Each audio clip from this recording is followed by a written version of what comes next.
এসেছি, জায়গাটা না আমার ভীষণ ভালো লাগে।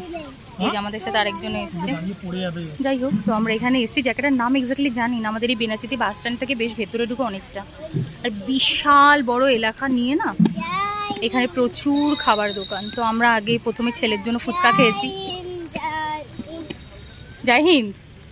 তো তারপরে এই দোকানটা আগের দিন দেখে গেছিলাম, আমার এত খেতে ইচ্ছা করেছিল, তো আজকে নিয়েছি। এখানে ক্র্যাবও আছে, কিন্তু ভেবেছিলাম ক্র্যাব খাবো, কিন্তু আমার আজকে প্রন খেতে ইচ্ছা করে গেল, তাই জন্য প্রনটা নিয়েছি। প্রনটা বললো যে গলদা চিংড়ি যেটা আছে 99-এ 4 পিস। হ্যাঁ, আমরা ওটাই নিয়েছি। আর এখানে মেঘ যথারীতি দুষ্টুমি শুরু করে দিয়েছে।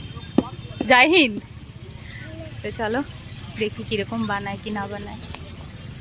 এই যে আমাদের দিয়ে গেছে। মেঘান এখন কান্না জুড়েছে, মেঘান এখন কাঁদছে কোথায় যাবে বলে। বাবা তুমি কোথায় যাবে কাঁদছো?